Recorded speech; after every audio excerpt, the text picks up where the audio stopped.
And we're live. Alrighty, guys, welcome to the fourth dimension of success. This is the Mindstrong Alliance training. We are going into skills today, which is super exciting for me. This is the last dimension. Doesn't mean it's the last live Q&A video. We're going to go into other areas like productivity and time management and fear and everything else. But this here is such a crucial part of the four dimensions of success. And the reason being is because skills essentially separates you from the rest, right? You can believe, you can put the habits in place, you can know your values, but if you don't have the skills, if you don't have the swords, you're not going into a fight and you're not going to win, right? So the skills are so crucial. I've interviewed, hundreds of successful people, and what I find is that every successful person I've interviewed or even associated with, they've actually acquired a high level of skill somewhere in their industry. They're known because they have a skill that a lot of people don't have. They may have a skill that puts them in the top 10%, or they may have even hired people for their company that have an incredible skill set. You look at someone like Google or Microsoft or Mindvalley. I mean, there's amazing, huge companies. They go and hire people with a special set of skills, and they even pay a good amount of money and make it a very tedious process sometimes and a filtering process to really bring people on board, because they want to make sure that these people really stand apart with their skills. So that's why they're great companies. So if we look at it as that as an example, then, well, what about you as an individual? What skills do you need to really get yourself to the level that you need to be at in your industry? I know a lot of you are starting out with a startup company, or you may have your own business and you're a one-man band, which is what I started out with Addicted to Success, 5.5 years ago. But really, you want to check in and go, well, what am I lacking at the moment that could really stand me apart? What's really holding me back? I know that one thing for me that really stood out when I started Addicted to Success was I needed to learn graphic design skills. I didn't necessarily need to. I could have hired somebody, but at that point in time when I didn't have the finances and I was doing everything on a budget, I needed to learn a bit of Photoshop so that I could go and design banners or work with the designs on the website without having to dig into my own pockets. And so some of you may be at that point right now. You may be just starting out and you're kind of bootstrapping, right?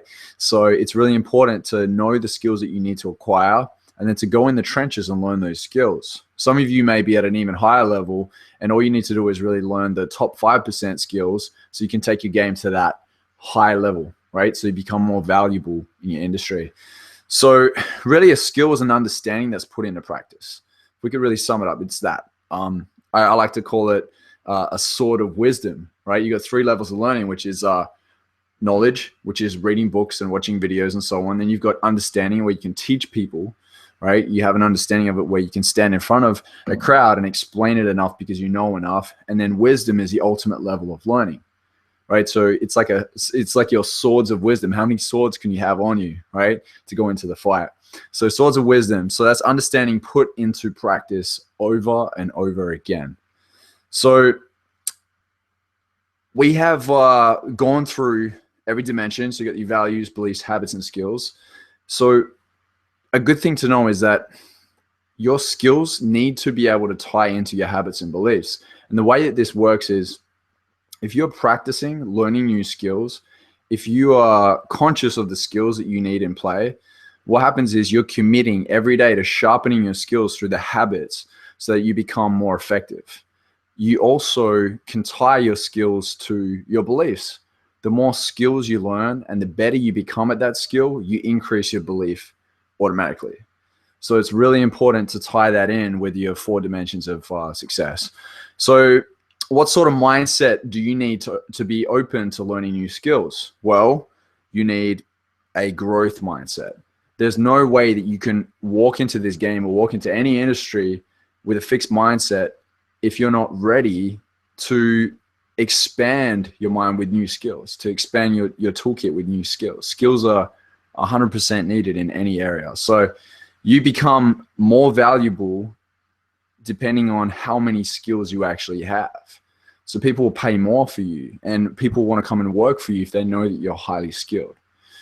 Gavin, you there, mate? I can't hear you too well, but are you there? Did you have any questions come through? I can't hear you. I think you're muted. All right, so I can't hear Gavin at the moment, but what I'm going to go into is the stages of learning new skills.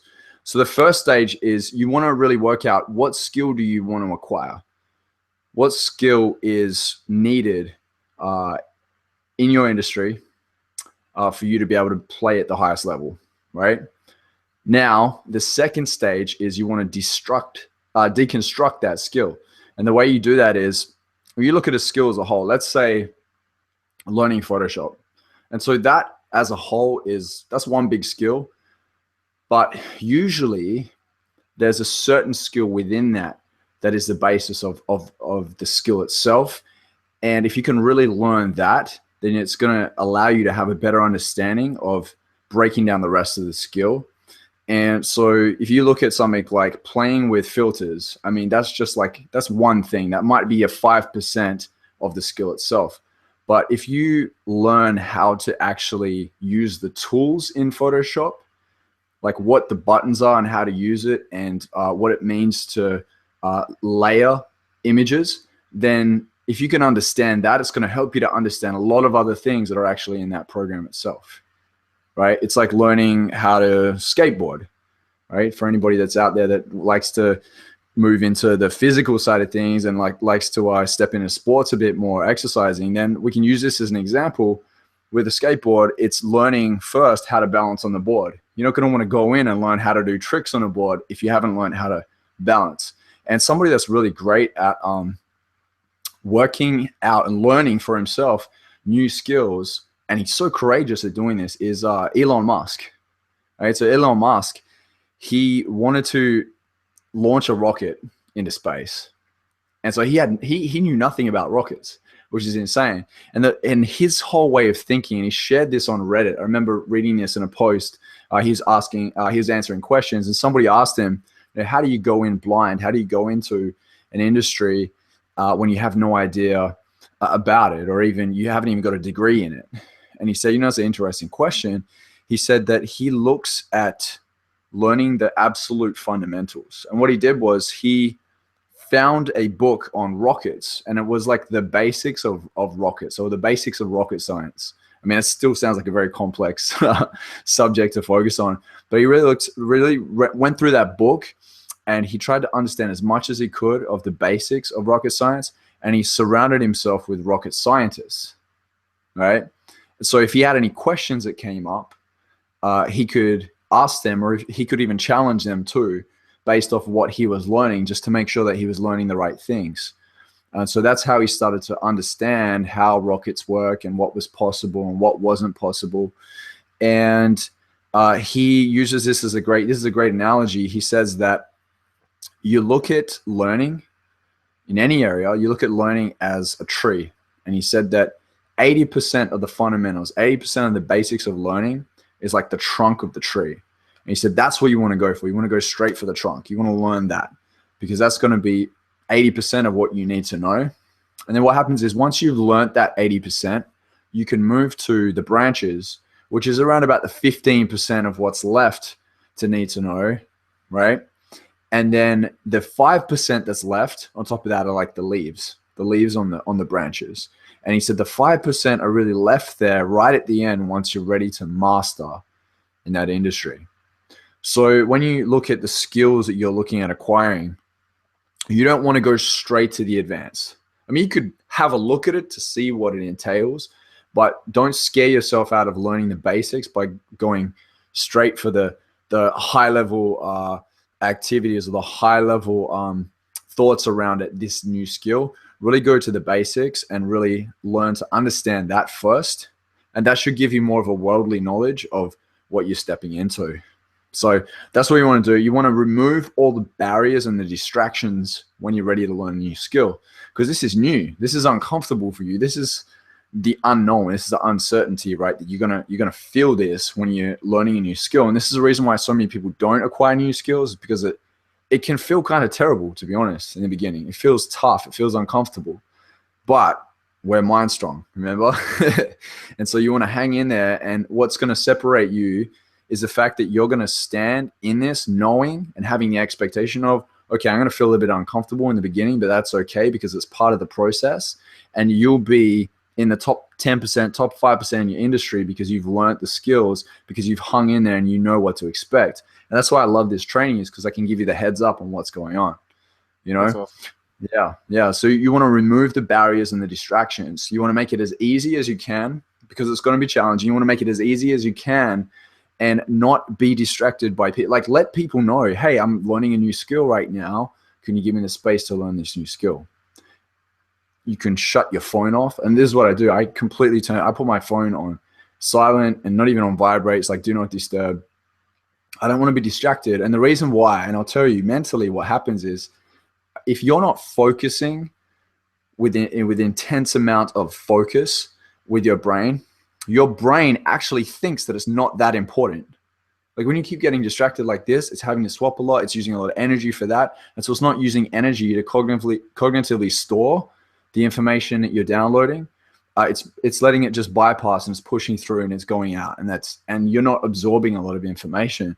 So in those moments where you're learning a new skill, it's really important to really sit with it with no distractions and let your mind fully focus. And so if you are sitting there with full focus, your brain's going, oh wow, nothing else is going on right now. This must be really important, right? You're putting all the energy and all the focus into it. That's where you're going to start absorbing. It turns into a sponge, starts absorbing everything. Okay.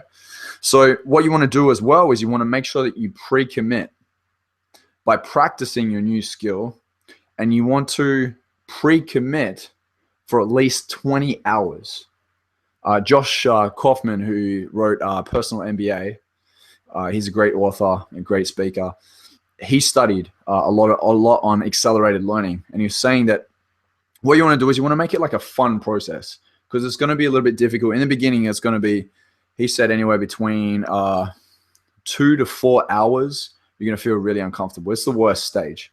It's you trying to get up on the surfboard before you catch the wave, right? It gets a little bit tough, but once you're on there, you can ride it and it feels good.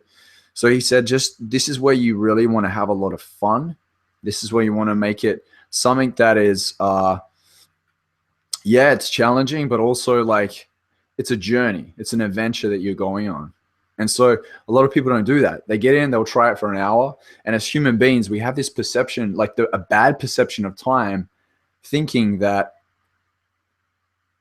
time is going so slow, and really it's not. Like, you could be sitting there for half an hour thinking that you've been trying to learn this new skill for 2 hours, because your brain is using so much energy and focus. And so you need to know that 20 hours minimum is required. And what some people do is they give up before that. Don't do that. Give up after the 20 hours if you still are absolutely terrible at that skill, and then move to something else. That skill wasn't meant for you. You're just not wired in that way. It's not something that lights you up. You probably picked the wrong one. It's probably not aligned with your values. You need to make sure that it's aligned with your values and aligned with the industry that you're in. But you want to make it fun.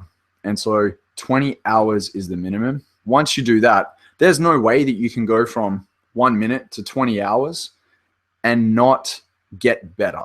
Like, you're going to get better. Even if you go from really, really terrible to like kind of terrible, you've still improved, right? So you are going to improve, but really just gauge that. And I actually came up with something recently called the emotional trail of respondents, right? Like ETOR. That's what I call it, ETOR. What it is you want to look back, right? So you've done like 5 hours or even 10 hours of learning a new skill. If you look back at your emotional trail of respondents, meaning like how you've been responding emotionally, if you're being like, oh shit, or this or that, like if you're constantly telling yourself negative things while you're trying to learn a new skill, it's going to make that journey a lot harder. And you look back, you want to make sure that you're very focused. Even if it's tough, you want to stay focused. You want it to be a straight line, and you want to be optimistic all the way. Just imagine like a trail where it's like just lit up and it's just a straight line. Not like this, not all over the place, not a dark trail of just feeling negative and and you're going to feel uncomfortable, but just know that while you're learning this new skill, you need to stay optimistic, because your brain is going through these changes, and it will start to adjust to the optimism and go, oh, okay, actually this is possible. And you start actually checking in with yourself and seeing, oh, I'm getting some feedback here. And you could even record yourself, or even create something. Like, let's say Photoshop, pull up your first design and pull up one that you've done 10 designs later, and compare, and you'll see the difference. If you're playing a song on guitar, record the first track that you tried, or the second song that you tried, and then go and record the 10th one or the 20th one, and you can tell. If you can see there's been a massive change in difference, you're on the right trail, right? And so a lot of people don't do that. They don't give themselves a fair chance at like measuring with feedback. They just are basing it off the moment, and they're being very hard on themselves. So it's really important to make sure that with this new skill that you're acquiring, that you're learning, that you're having fun with it, and that you're not being too hard on yourself, because everybody goes through the uncomfortable when they're learning a new skill. So you want to give yourself a certain amount of time to practice a sub skill.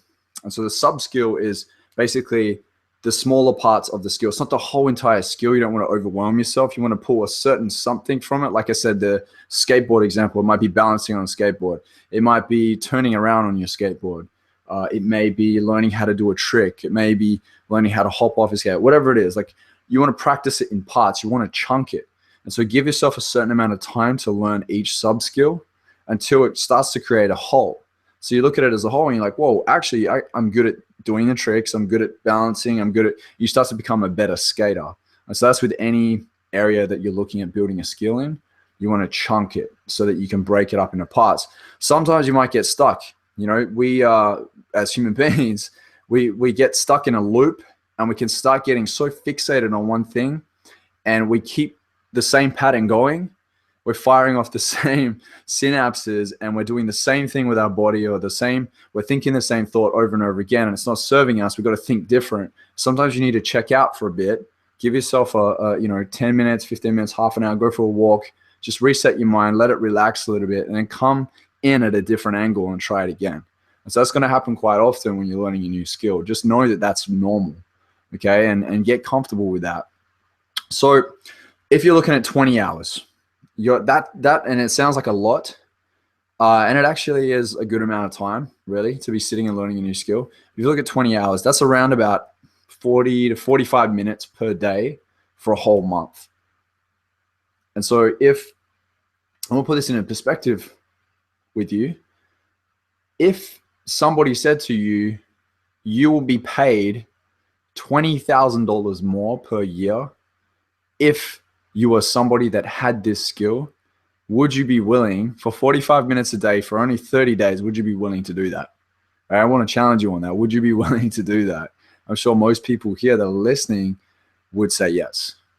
And so what if you spend another month on top of that, and all of a sudden in 2 months, you not only just made $20,000, you could make $40,000 or $50,000 or $60,000, and your value goes up and up and up. The more skills you have, the higher level your skill is, the more you master that skill, the more you start to stand apart.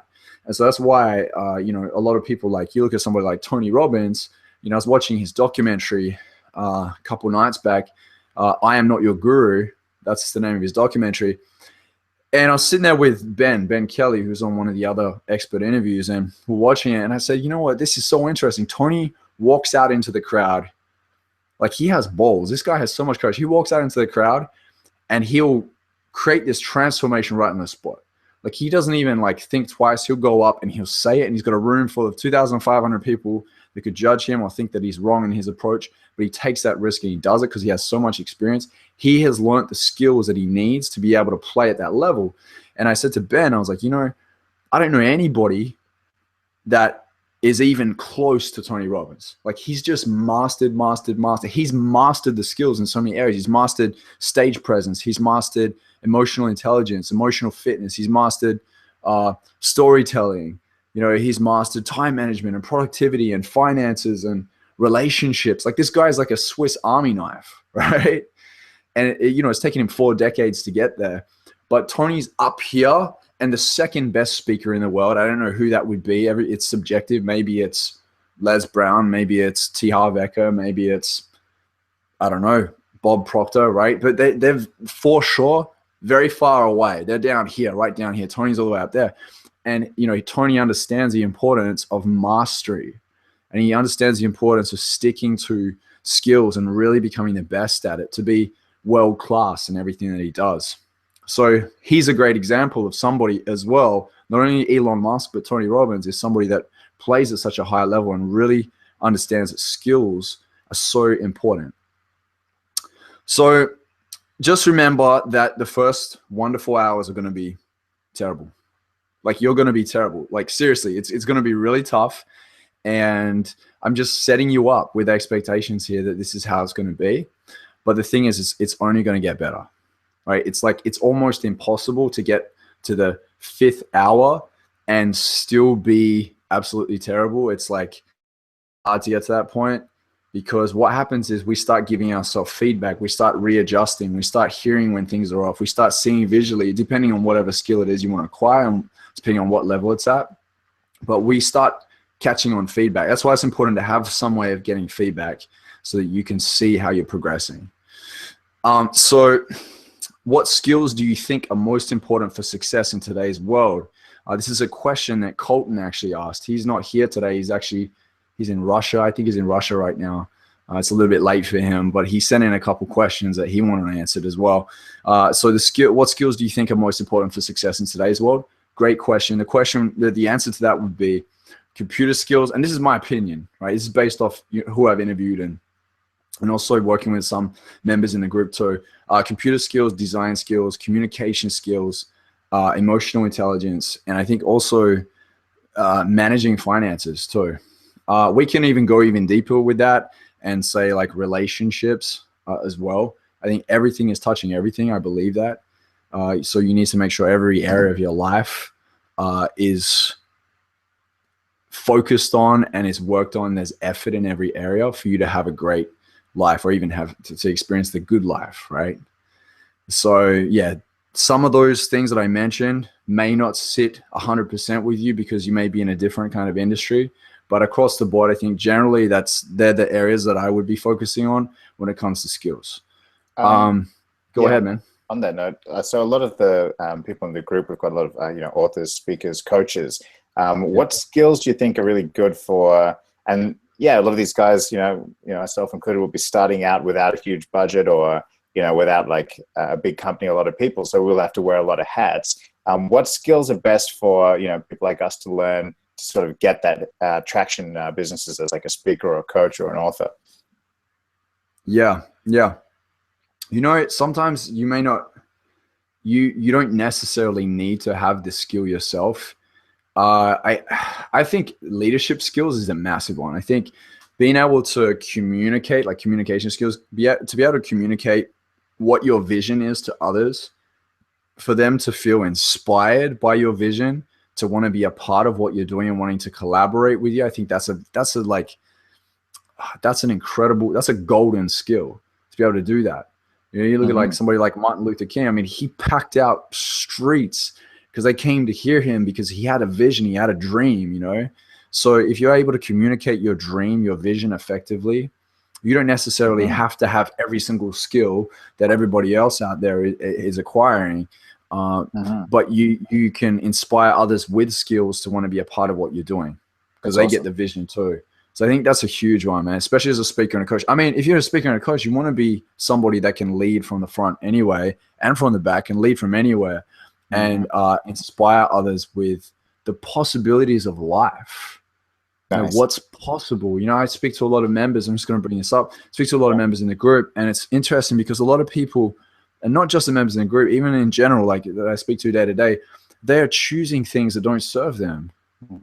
Like there's so many possibilities out there, but they're choosing to let these like negative, kind of like not very powerful stories have a play in their life, and it just doesn't serve them.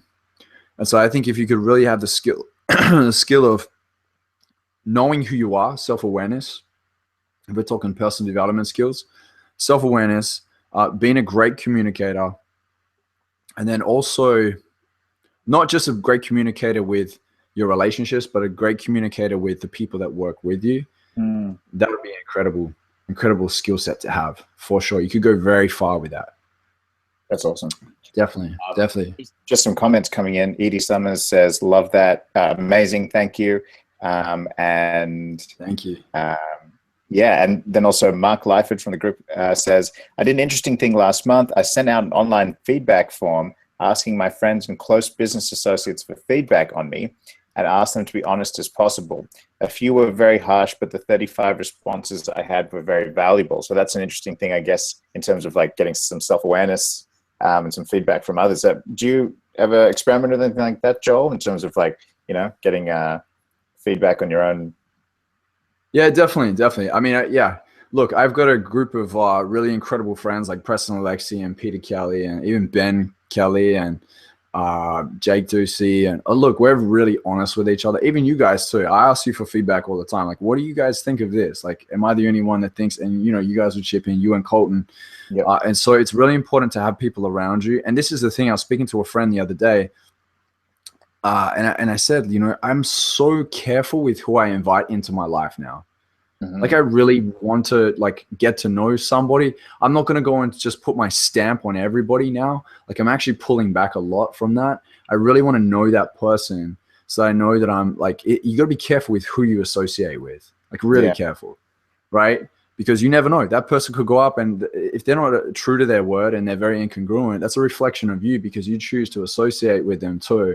And so I would say, you know, it's choose the right people for healthy business reasons and healthy friendship reasons, but also you want to make sure that they can give you honest feedback. I want honesty in my friendship circles, even if the truth hurts sometimes. So you want people around you that, even though it might hurt you a little bit in a way, if you've got a bit too much ego, it might hurt you a little bit more. But yeah, just having people around you where you can get that feedback. And I like that Mark did that. That's really awesome, Mark. Congratulations. That's great that you've moved to that level. And I would challenge anybody in this group too. I would definitely recommend doing that. Asking people for feedback, asking people that you trust for feedback. Don't just ask anybody for feedback, because some people are dishing out advice that they shouldn't be dishing advice out on. They may be living a life that they're not very happy with, and they'll go and put that out on you and put it in a way that's not very constructive. So just be careful as well. But yes, I think that's such a great thing, and well done, Mark, for putting yourself on the line there and getting a little bit vulnerable with it. Yeah, for sure. And on that note, if anyone else has any questions, feel free to ask them while Joel's presenting, and I can relay them over. Yeah, that's excellent. Another thing I wanted to add as well when it comes to skills is like, you know, when I started Addicted to Success, about a year in, I started dabbling a little bit. I was paying for like Fiverr designs, and I wasn't very happy with them. And I have a good eye for design. And so I started to really just take it on myself. And I learned a little bit. I'm the type of guy where I don't like to read a lot of instructions. I like to just click all the buttons and see what happens. You know, there's probably some people here right now that I like feel the same too. But at some point, you've got to really know, and this comes down to self-awareness too. How do you learn best? Like, really think to yourself, are you better off reading a book? Are you better off reading a book and highlighting and then writing it out? Like, do you learn better that way? Do you learn better by going to an event and seeing it in real form right in front of you and interacting with a group? Do you learn best by listening to an audio? Do you learn best by watching a video? You know, so for me, I knew that I learn best by video. I just do. I like watching things visually. I'm a very visual person. And obviously the audio comes with that, which is great. You get both. And I still didn't do that though. I was clicking on the buttons, and every now and then I would like Google, and just because I wanted the answer straight away instead of having to sit there and watching a video. And it took a lot longer for me to learn Photoshop than it would have if I just said, you know what, I'm actually going to just put half an hour aside. I'm going to sit and I'm going to watch a video that explains, you know, how to work with layers, or how to do filter effects, or what all these little buttons and tools do. And like, now I know so many of those things that I was like, man, why didn't I learn that earlier?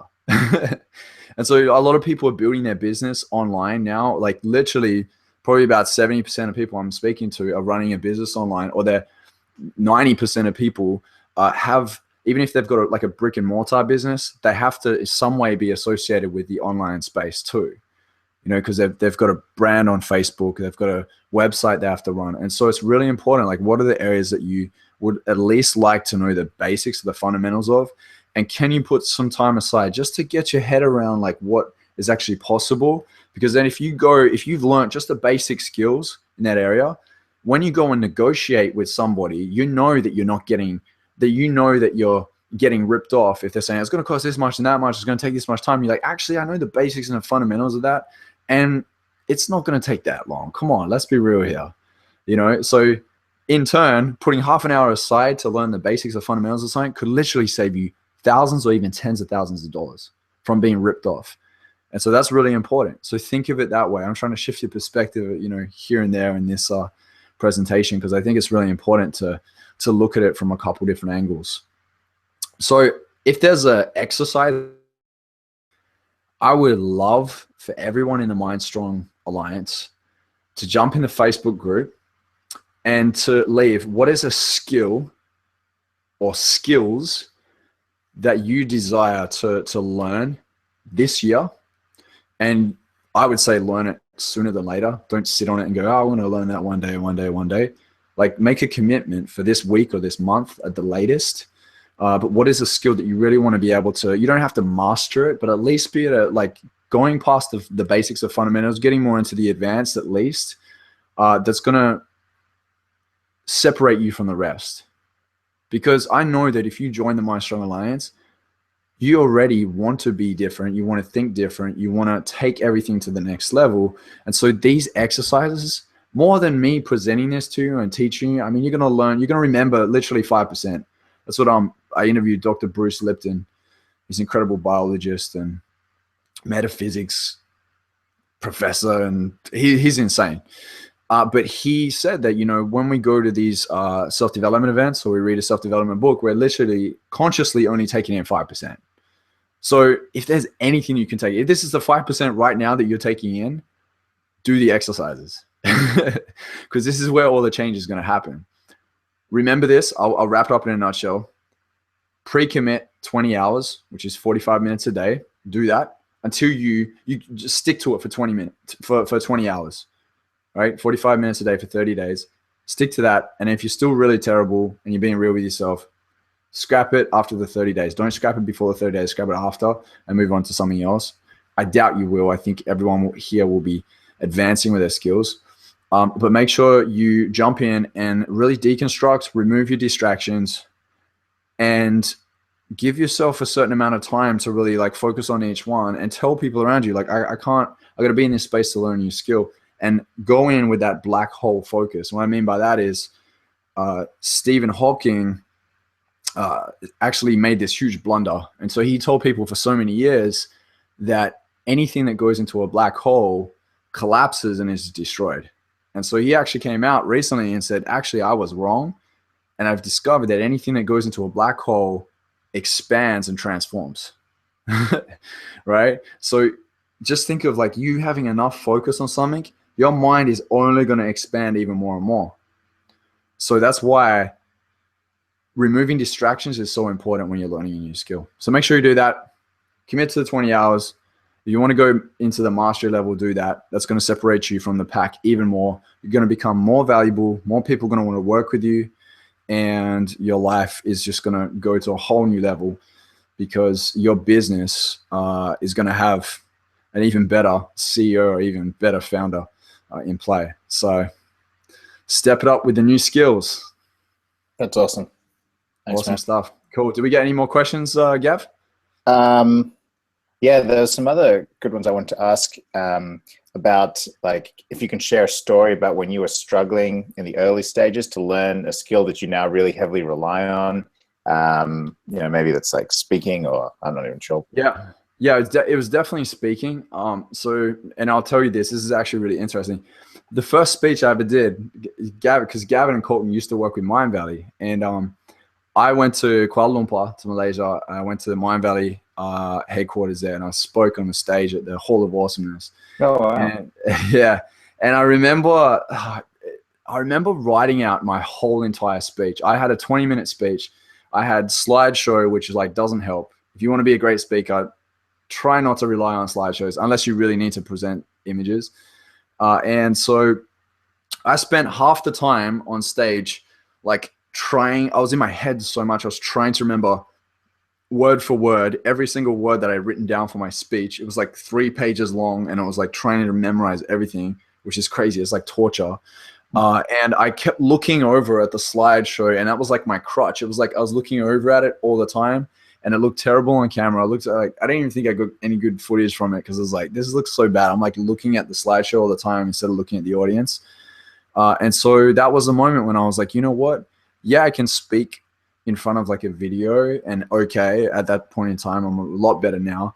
And, you know, I can present myself well in small groups of people, but I had to get real with myself and say, you know what? I need to learn some speaking skills. I really need to learn having confidence on stage.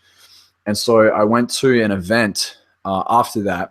Oh yeah, and I practiced that speech like 100 times, no lie. I even recorded an audio of it, and I listened to it at the gym like every day for like weeks. It was torturous, absolutely torturous. I would never do that again. But I went to an event with who is my mentor, actually, still my mentor. He's a great guy, and his name is David T.S. Wood. Lives out in Canada. I went to one of his events called Train the Trainer, and he basically taught. I wasn't too involved as in getting up.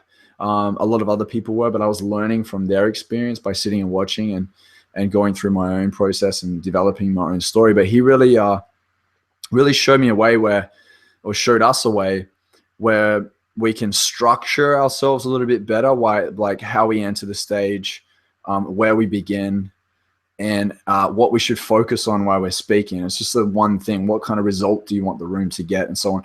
And so it was literally just like 3 or 4 things. And I probably could have even like learned that from a video or one of his like online courses. But it took torturous, a torturous experience of me being on stage and having to go to another event and do a similar kind of thing and another event until I finally got there. And I was like, man, it took me like half a day to learn those skills, and it changed everything for me. Like now it's a different story. I've elevated my whole speaking games way higher than that. I get up on stage with no structure, no prep or anything, and I just speak from the heart, and whatever message needs to come through me, it comes through me. And I have so much fun with it. I actually tell the crowd, I say, you know, I'm here today and I have no prep, no structure. I'm actually really excited because I don't know what's going to come out of my mouth or what's going to come from my mind. There's a message for you guys here, and it's an exclusive message. It could be something I've never said before. So how do you feel about that? And everyone's like clapping, like, yeah, you know. I'm like, okay, so do I have permission now to share with you the messages that I'm meant to bring to you today? Everyone's like, yeah, you know. And so it's putting trust back in yourself, all right? And so sometimes you have to go and approach this new skill, this new thing with just trust that this is all going to come together. But it's okay. Like you're going to have those uncomfortable moments, man. Ride the bumpy wave. Yeah. You know? Yeah. That's awesome. Yep. So that's good. I would just want to break down real quick before we end this call. You want to focus strictly on the results that you want from learning this new skill. Like the whole time that you're going through learning the new skill, you want to just focus on what is that result that I want from this? Like, what is this going to do for my business? What is this going to do for my life? If I learn this new skill, what's it going to do? And that's your pleasure, right? Because there's going to be pain. There's going to be pain. But if you have that pleasure there of like, oh, this is what's going to happen at the end of this. There is light at the end of the tunnel. That's going to motivate you, and you're going to stay in there. Like you want to be pulled towards that end goal through motivation, right? You want to be pulled. You don't want to be pushed all the time by the pain. I mean, it can be just as powerful, but the process is so much more fun when you know that there's something really awesome that you're approaching at the end of it all. And there's three stages that you actually go through in your own mind when you're learning. So the first stage is the cognitive stage, which is like learning, it's reading, it's developing, it's understanding this skill, right? The second one is associative. It's the associative stage, which is like practicing, it's getting that feedback, it's making the small adjustments along the way. And the third stage is the autonomous stage, which is where it becomes a habit, where it becomes this unconscious activity where you don't even really need to think. It's just like so natural. So when you see like basketball players, like the way some of them move is just like boom, boom. They just unconsciously they're calculating everything before it even happens because they've been there a million times in their head and they've played it out. And so if you want to, master your skills, you want to get to a level where it becomes so unconscious that you do it without even batting an eyelid, So yeah, but repeat over and over. That whole saying, practice makes perfect, and it's so true. This is how you're going to stand apart. So focus on the skills, tie it in, make sure you bring it into your habits if you need to. If you really want to master, make it part of your habit every day. 45 minutes in the morning. And this is the thing too, you want to learn a new skill, do it in the morning when you have willpower behind you. Because willpower is like a muscle, right? The more you strain that muscle, later in the day, you start getting tired, you do more reps, you start to lose your strength. It's the same thing with willpower. In the morning is the best time to do it. Get up, flood your body with water, make sure you're hydrated, do a little bit of exercise to get the blood circulating, the prefrontal cortex to activate, remove all distractions, and go in and learn that skill. That'd be the best time to do it. Awesome. Yeah, awesome. All right. Well, thanks a million, guys. Appreciate you all for joining me on the fourth dimension of success. And I'm looking forward to bringing another expert in the next 2 weeks. Awesome. All right. And if you have any other questions about skills, leave it in the group. Make sure you leave the skill that you want to learn this year, or the skills that you want to learn this year. And also, if you've learned some skills and you have a story around it that you feel would really help others in the group, please share that, like what your experience has been like learning a new skill. That'd be awesome. All right. And my phone's going off right now. All right. We're all good. All right, cool. Thanks for that training, man. Really appreciate it. It's really awesome. Some cool takeaways there about getting very specific and very focused on it. I think sometimes it's easy to be like, oh yeah, learn a bit here, learn a bit there, but to really question, say, well, what is that skill that's going to get me that $20,000, $30,000, $40,000 extra a year? It's going to let me level up, and just zeroing in on that for 30 days. I think that's really powerful. So thanks a lot, man. Appreciate it. Yeah. Yep. That's it. Excellent. All right, Gavin. Appreciate it, mate. Guys, thank you so much for tuning in, and I'll see you in the group. All right. See you guys. Bye.